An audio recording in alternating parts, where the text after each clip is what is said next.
Entonces, hay una parte que es la respuesta, que es lo que ocurre inmediatamente después de un evento, y es cómo identificamos todas esas estrategias, cómo se pone en marcha el funcionamiento, cuáles son la identificación de los actores específicos, sus responsabilidades, y cómo todo eso se pone en marcha para que una vez ocurre el desastre, las comunidades y las ciudades puedan seguir funcionando con un mínimo de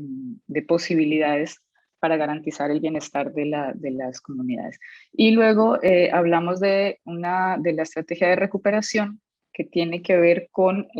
cómo los aspectos institucionales y financieros están incorporados en esa mirada hacia el futuro, en cómo reconstruimos mejor también.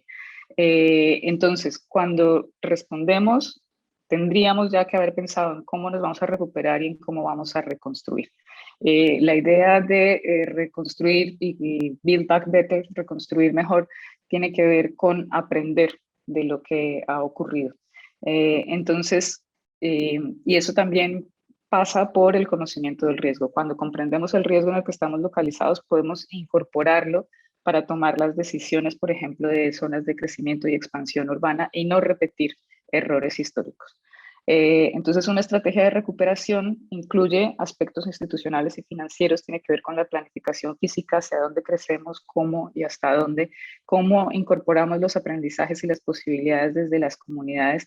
y reforzando esa mirada hacia el futuro para reconstruir mejor. Y aquí también es muy importante toda la formulación de las políticas de refugios y de vivienda que tienen que ver con cómo acomodamos a las comunidades y son clave para la construcción de resiliencia en las fases de recuperación y construcción. Y es fundamental que los gobiernos locales y regionales tengan un enfoque integral de asentamientos urbanos que nos permita generar soluciones espaciales ante futuros desafíos. Esto se relaciona con lo que mencionaba antes de incorporar los aprendizajes, porque después de un desastre no quisiéramos volver a repetir los mismos errores, ¿no? Entonces, por ejemplo, si encontramos que una comunidad resultó afectada por estar asentada en la ribera de un río o un cuerpo de agua, pues no vamos a querer que otras personas vayan a sentarse ahí. Eso es aprender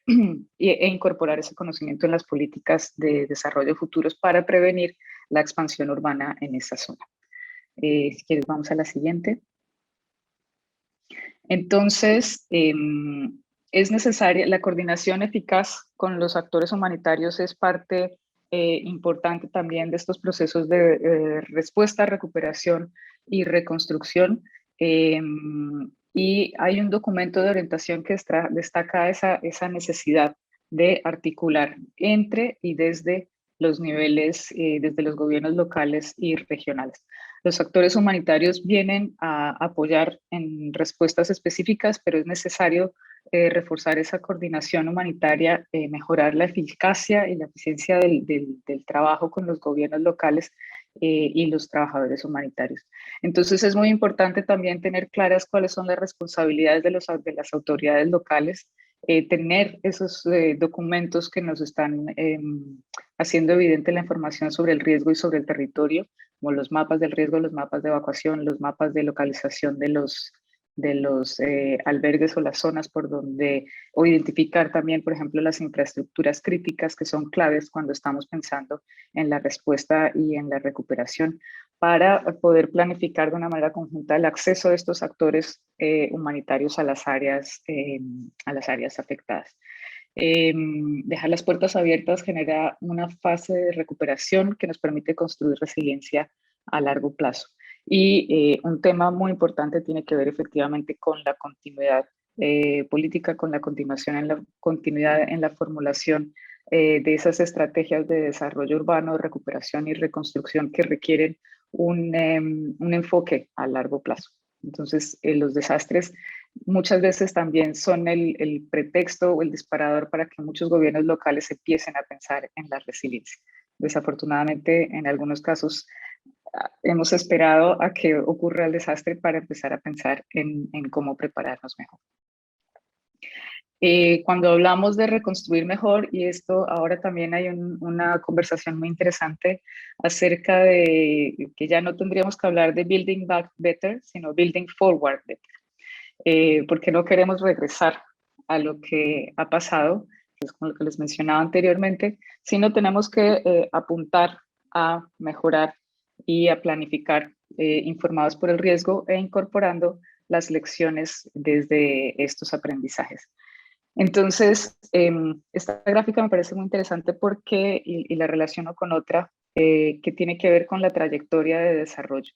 Cuando un país o una ciudad tiene una trayectoria de desarrollo planeada y ocurre un desastre, ese eje de crecimiento o de proyección se fractura, tal como vemos aquí,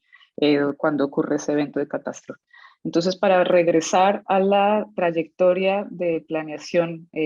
proyectada, hace falta poner en marcha varios mecanismos que tienen que ver precisamente con la coordinación, con la planificación a largo plazo, con la formulación de políticas de expansión urbana, con el fortalecimiento de las comunidades para incorporar esos aprendizajes y para retomar esa trayectoria de desarrollo urbano que siempre está vinculada al futuro que deseamos para nuestras comunidades y nuestros habitantes urbanos, ¿no? Entonces creo que es muy importante pensar cuál es el impacto de un evento y hasta dónde una mala planificación en la respuesta y en la recuperación y en la reconstrucción nos podría devolver en esa trayectoria de desarrollo. Entonces, cuando pensamos en building back better o en building forward better, en construir mejor hacia el futuro, tenemos que pensar en cómo reconstruir de una manera más robusta, identificando esas infraestructuras críticas que son las que permiten garantizar el funcionamiento de la ciudad. Y son infraestructuras físicas, pero también son sociales, económicas y medioambientales que necesitamos proteger y garantizar su funcionamiento en el tiempo. Pensamos en cómo reconstruir más rápido, garantizando que una planificación previa nos defina el qué, cómo, el cuándo y hacia dónde, ¿no? Cómo podemos disminuir la incertidumbre financiera, cómo podemos disminuir la improvisación para regresar a esa trayectoria de desarrollo que estábamos hablando anteriormente. Y reconstruir de una manera más inclusiva, sin duda, y no lo he mencionado, pero en todo el proceso de respuesta y recuperación necesitamos mantener un ojo atento hacia las poblaciones más vulnerables para garantizar que estén incluidas de una manera equitativa, justa e informada y que tengan acceso a todas las facilidades físicas, sociales que necesitan para garantizar su seguridad.